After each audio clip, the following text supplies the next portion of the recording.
Terima kasih Anda masih bersama kami di Kompas Petang. Saya Cynthia Rompas. Saudara Kapolri Jenderal Listio Sigit Prabowo mengeluarkan surat perintah terkait pembentukan tim transformasi reformasi Polri.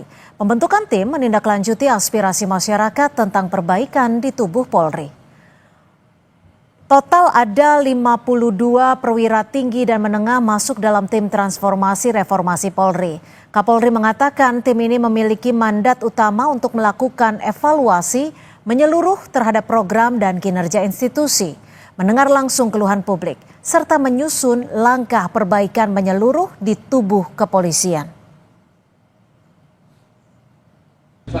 Dengan adanya harapan dibentuknya Komisi Reformasi Kepolisian, tentunya Polri juga mempersiapkan tim internal di dalam untuk kemudian melakukan evaluasi terhadap seluruh program yang sudah kita laksanakan, sehingga kemudian pada saatnya nanti masukan-masukan perbaikan yang diberikan pada kita segera bisa kita tindaklanjuti. Tentunya kami juga tetap mendengarkan semua masukan, apakah itu dari tim komite atau komisi, apakah itu dari masyarakat.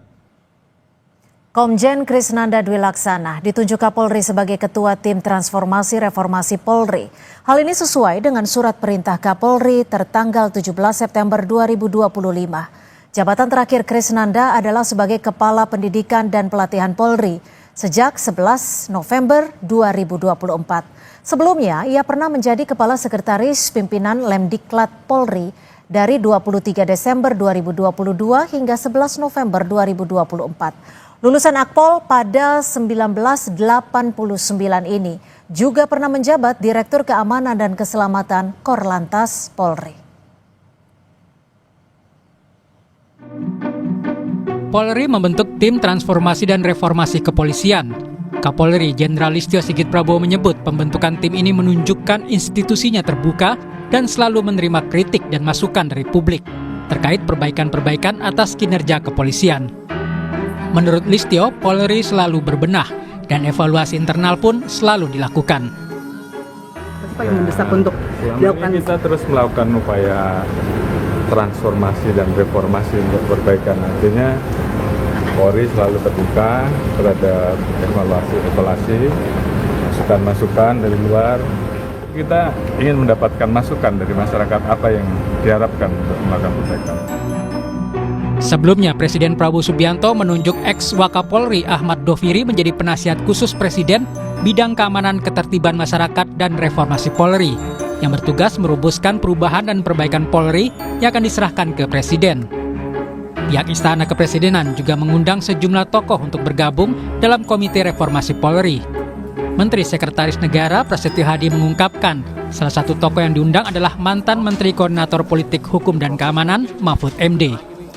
Itu bagian dari komitmen pemerintah, ya, komitmen Bapak Presiden, dan sekarang sedang proses untuk kita meminta kesediaan para tokoh-tokoh untuk berkenan bergabung di komite tersebut. Termasuk salah satunya. Publik menunggu Polri membenahi organisasi, sistem, kultur, dan personalia Polri yang banyak menuai sorotan. Salah satunya soal penanganan unjuk rasa yang terjadi pada akhir Agustus lalu. Tim Liputan Kompas TV. Kapolri Jenderal Listio Sigit Prabowo membentuk tim transformasi reformasi Polri. Kapolri memerintahkan jajarannya untuk berkoordinasi dan bekerja sama sebaik mungkin dengan unsur terkait demi kelancaran reformasi Polri. Apa yang harus dievaluasi dan direformasi di tubuh Polri? Kami membahasnya bersama mantan Kabar Reskrim sekaligus penasihat Kapolri Ito Sumardi dan juga Direktur Eksekutif Amnesty International Indonesia Usman Hamid. Selamat petang Mas Usman. Pak Ito, terima kasih sudah berkesempatan di Kompas Petang. Mbak Cita, selamat petang Mas Usman. Selamat petang Pak Ito. Ya, saya ke Mas Usman terlebih dahulu. Ini Kapolri membentuk tim transformasi reformasi Polri. Apa catatan Anda dari tim ini ketika isi dari anggota timnya terdiri dari 47 perwira tinggi dan juga 5 perwira menengah. Ya, catatan kami yang paling sentral adalah tidak adanya pelibatan unsur masyarakat. Padahal pelibatan unsur masyarakat ini sangat penting untuk memastikan bahwa agenda transformasi dari reformasi Polri itu bisa berjalan secara baik, baik itu di tingkat struktural maupun di tingkat kultural, termasuk di dalam penanggulangan unjuk rasa.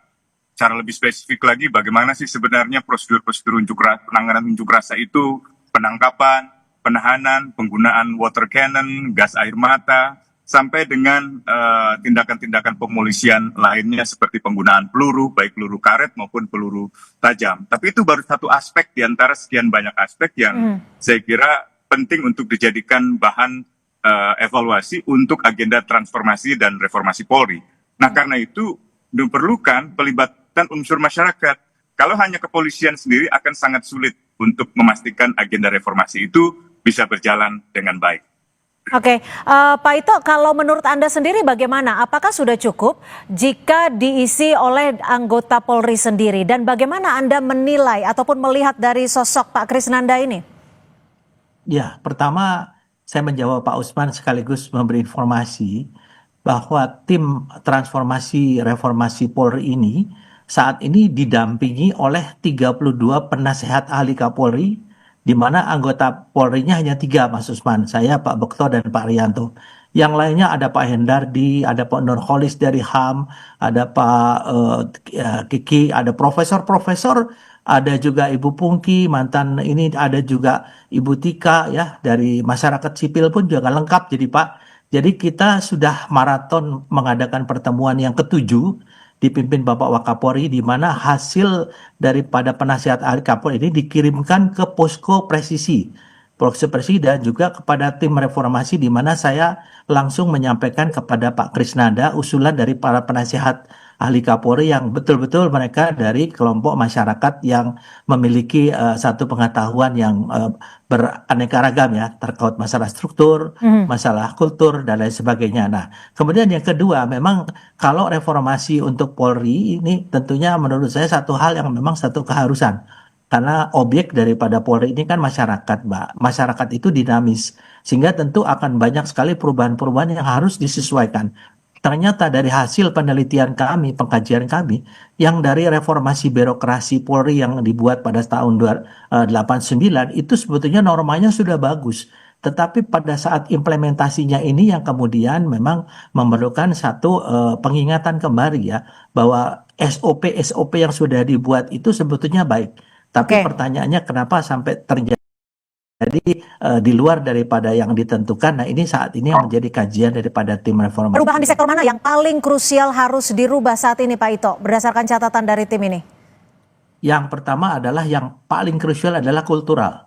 Memang kultural ini kan kita lihat bahwa daripada sikap perilaku daripada anggota ini baik dalam kesehariannya maupun ke dalam kedinasannya, ini yang saat ini menjadi fokus daripada tim. Demikian, Mbak. Oke, Anda setuju, Mas Usman, jika kultural atau culture dari Polri sendiri wajib dirubah di Polri sendiri? Dan bagaimana Anda menilai sosok Pak Krisnanda ini? Ya, saya kenal Pak Krisnanda cukup lama. Ia adalah salah satu perwira tinggi Polri yang dikenal sebagai perwira tinggi pemikir. Tetapi problemnya di sini bukan sekedar bagaimana kita bisa mengandalkan perubahan lewat sosok yang memiliki kemampuan berpikir, tetapi bagaimana mendorong perubahan secara struktural. Tadi Pak Ito menyebutkan sudah ada misalnya nama-nama yang tadi disebutkan yang merupakan unsur masyarakat sipil. Dalam pandangan saya, mereka bukan lagi bagian dari masyarakat sipil, karena mereka melekat di dalam struktur kepolisian, lebih tepatnya sebagai penasehat Kapolri. Dan mereka sudah selama ini ada di dalam lingkungan kepolisian. Kalau mereka memiliki peran yang sangat kritis terhadap kepolisian atau terhadap penyimpangan-penyimpangan yang terjadi selama ini, barangkali saya masih bisa mengerti. Tapi selama ini kan daya kritisnya rendah sekali, bahkan nyaris tidak ada gitu. Jadi untuk apa berada di dalam kalau tidak misalnya mendorong perubahan yang besar gitu. Atau yang kedua, kalaupun misalnya Kapolri ingin melibatkan unsur masyarakat, mengapa tidak dari luar sekalian? Kenapa harus diambil dari dalam kembali? Jadi mereka memiliki konflik kepentingan karena mereka berada di dalam status penasehat Kapolri dan tentu saja menerima remunerasi, menerima status hubungan formal dengan kepolisian, sehingga saya khawatir kehilangan daya kritisnya gitu. Jadi kita butuh orang yang benar-benar punya bebas dari kepentingan. Butuh orang-orang yang mau bersuara kritis dan jujur bicara tentang masalah-masalah struktural maupun masalah-masalah kultural di kepolisian. Nah, soal kultural itu saya kira memang masih ada, tetapi problem kultural di dalam kepolisian itu kan sebenarnya juga sangat dipengaruhi oleh problem struktural. Misalnya begini, apakah pihak kepolisian dalam melakukan kekerasan terhadap demonstran murni karena otonomi personal mereka atau otonomi kelembagaan mereka, rasanya sulit dipisahkan dari kebijakan struktural, kebijakan pemerintah. Jadi kalau pemerintah, misalnya presiden memerintahkan Kapolri untuk mengamankan sebuah kebijakan yang di mata masyarakat tidak adil, akibatnya polisi berbenturan dengan masyarakat, bukan karena kultur kekerasan yang ada di dalam kepolisian, tapi lebih karena problem struktur kebijakannya yang tidak adil gitu. Oke, kami tangkap.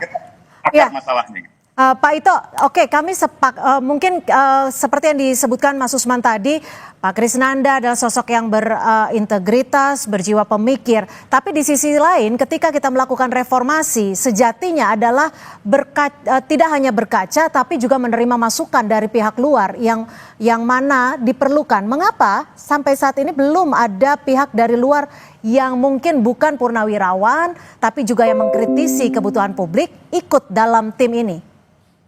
Baik, saya jelaskan, Pak. Dari penasehat ahli Kapolri ini baru dibentuk pada tanggal 5 September. Yang tadinya hanya sekitar 10 orang, sekarang 32. Jadi yang lain-lainnya itu belum masuk dalam struktur tadinya. Ini adalah dalam upaya Pak Kapolri mendapatkan masukan sebanyak-banyaknya dari masyarakat koalisi sipil ya, masyarakat di luar. Beberapa itu sudah dari luar. Kemudian yang kedua, satu hal yang direncanakan oleh Pak Krisnanda termasuk mengundang Mas Usman. Mungkin dalam waktu dekat akan mengundang tokoh-tokoh masyarakat untuk bisa diajak berembuk untuk memberi masukan bagaimana. Masuk tidak dalam tim reformasi itu? Oh tidak ya, itu masuknya bukan tidak masuk dalam tim reformasi, tetapi dalam programnya nanti akan diundang untuk memberikan masukan-masukan bagi tim reformasi. Itu yang saya dengar plannya daripada Pak Krisnanda pada saat rapat terakhir beberapa hari yang lalu. Dan saya sangat mengapresiasi, sekarang sedang dipilih siapa-siapa saja orang yang misalnya diundang, termasuk Mas Usman nanti akan diundang untuk bisa membuat satu protap yang baru yang berdasarkan kepada norma HAM. Cuman ada satu hal Mbak yang mungkin saat ini ingin saya sampaikan, bahwa yang dihadapi Polri sekarang adalah masyarakat yang tentunya kita lihat sifatnya berbeda dengan masyarakat yang dulu ya, karena ada unjuk rasa yang sifatnya damai, ada yang memang aksi-aksi kelompok masyarakat yang memang sudah terbiasa menggunakan anarkisme. Jadi pada saat Polri itu harus menghadapi mereka, tentunya kita harus lihat dari dua sisi. Siapa masyarakat itu? Apakah memang mereka itu melakukan satu kegiatan yang untungnya mendompleng dari kegiatan masyarakat atau kelompok masyarakat yang melakukan unrasi yang damai. Jadi tentunya menjadi satu kesulitan bagi kepolisian. Dan disinilah kita perlu mengundang seperti tokoh-tokoh HAM agar nanti SOP-nya bisa sesuai dengan norma-norma HAM yang berlaku. Artinya kami mencoba mengkonfirmasi untuk teman-teman dari masyarakat sipil tidak memungkinkan untuk masuk ke tim reformasi ini, tapi hanya diundang saja untuk memberikan masukan. Ya, memberi masukan ya. Kalau masuk tim reformasi tentunya terlalu banyak ya, Mbak ya.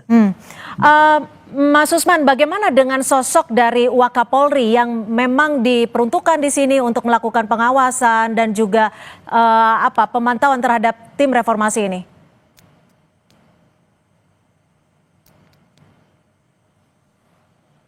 Baik, kami akan mencoba memperbaiki dengan Mas Usman Hamid. Saya kembali ke Pak Ito. Pak Ito, jika memang di dalam tim reformasi ini adalah terdiri dari anggota tim Polri sendiri, internal sendiri, lalu bagaimana mengatasi jika nantinya ada terbentur konflik kepentingan di sana? Saya kira tidak ada konflik kepentingan ya, Mbak. Itulah mengapa kemudian tiba-tiba untuk penasihat ahli ini menjadi sekian banyak ya. Dari berbagai disiplin ilmu, kemudian juga melibatkan dari pihak luar nanti di dalam untuk diundang oleh tim reformasinya Pak Krisnanda. Dan juga saat ini saya melihat daripada keseriusan Polri yang dikomandani oleh Bapak Wakapolri, Pak Dedi, ya saya kira beliau tuh sangat sangat concern untuk bagaimana memperbaiki Polri. Dan ini kita sudah tidak ada tawar-tawaran lagi. Saya lihat upaya yang dilakukan oleh Wakapolri dan jajaran Mabes Polri itu betul-betul mereka sangat serius ya. Dan kita sebagai purnawirawan yang dilibatkan juga tentunya merasa mengapresiasi ya, karena banyak masukan pengalaman-pengalaman kami yang diambil untuk kemudian dimasukkan ke dalam satu bahan yang untuk dikaji secara bersama. Karena banyak juga norma-norma yang sudah kita buat dulu, karena saya juga dulu sebagai ketua tim reformasi birokrasi Polri ya tahun 89. Jadi banyak hal yang bisa kami sumbangkan kepada tim reformasi untuk kita kaji bersama-sama, yang baik kita teruskan, yang harus menyesuaikan dengan dinamika masyarakat harus kita perbaiki, termasuk masukan dari tokoh-tokoh masyarakat, baik dalam status sebagai penasihat ahli maupun masyarakat koalisi sipil. Demikian, Mbak. Nanti dari tim reformasi ini apakah juga akan berkomunikasi dengan Pak Ahmad Doviri? Oh pasti. Sekarang sudah komunikasinya sudah intens, Pak. Karena kan sama-sama latar belakangnya kepolisian, dan ini juga semua kan yang lebih tahu untuk mereformasi Polri adalah kita. Karena kita yang alami sendiri, kita yang tahu, tentunya masukan dari luar ini adalah untuk bagaimana yang dilakukan oleh Polri ini bisa diterima oleh masyarakat ya, dan tidak melanggar norma-norma yang ada di dalam masyarakat, norma sosial. Nah, ini disampaikan kepada Pak Doviri dan tentunya disampaikan kepada Presiden ya.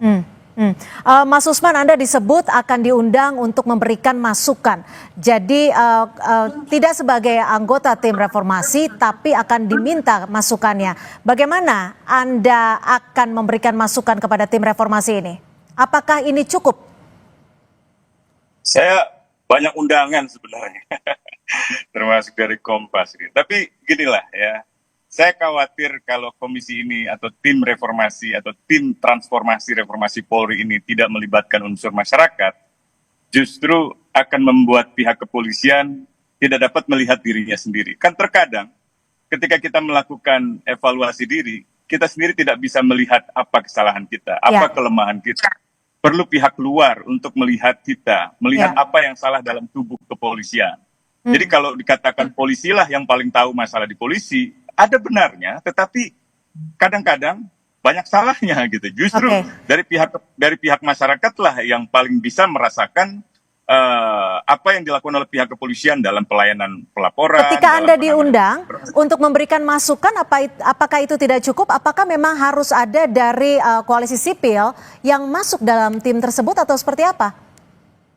Saya kira harus ada kejelasan terlebih dahulu mandat dari tim transformasi reformasi Polri ini apa. Lalu bedanya dengan komisi reformasi Polri yang ada di kantor istana, di kantor presiden itu apa? Itu juga belum jelas saya kira.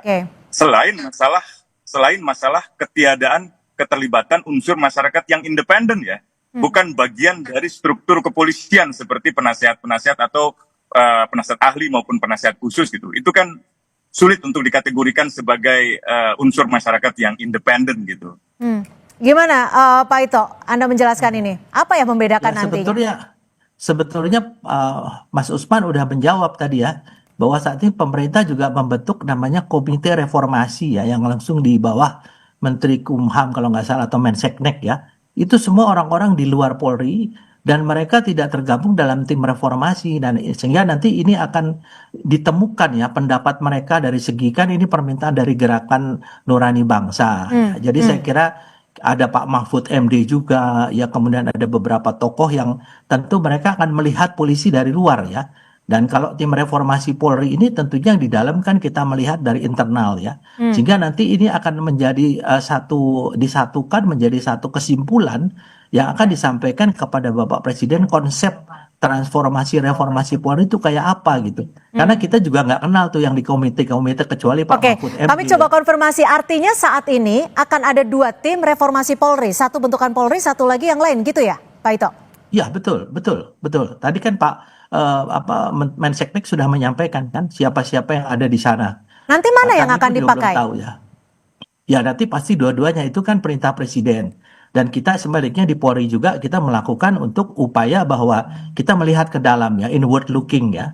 Oke. Jadi kalau nanti misalnya dari luar di sana akan ada masukan, tentunya pasti akan disatukan dengan apa yang sudah dilakukan oleh Pak Krisnanda menjadi satu kesimpulan ya, kesimpulan yang sifatnya komprehensif yang disampaikan kepada Bapak Presiden melalui Pak Doviri tentunya. Ya, Pak Ito, ini juga masih menjadi pertanyaan saya ketika tidak ada masyarakat sipil yang masuk dalam tim reformasi Polri ini.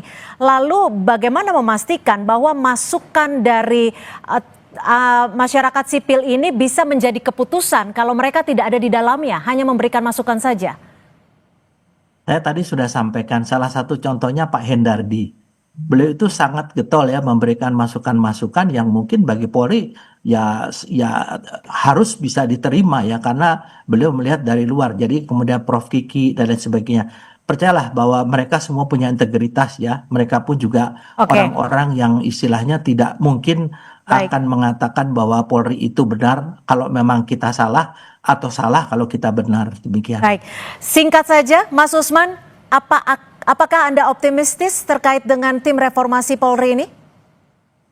Gantung apa yang dilakukan oleh tim transformasi reformasi Polri dan juga komisi reformasi di Istana Negara. Kalau tidak ada kejelasan konsep dan tujuan transformasi dan reformasi, termasuk perubahan-perubahan dalam waktu dekat seperti pembebasan para tahanan, penghukuman anggota yang misalnya memperlakukan demonstran secara eksesif, secara berlebihan dengan penyiksaan, atau pertanggungjawaban untuk penghukuman mereka yang meninggal dunia di dalam demonstrasi kemarin, tanpa pertanggungjawaban itu semua saya akan terus bersikap skeptis. Oke, tapi Anda bersedia kalau diundang? Singkat saja. Kita lihat nanti ya. Oke, baik. Terima kasih Mas Usman Hamid, Direktur Eksekutif Amnesty International, dan juga Komjen Purnawirawan Ito Sumardi, mantan Kabar Eskrim, sudah berbagi perspektif di Kompas Petang sore hari ini. Selamat sore, salam sehat. Selamat sore Pak Ito.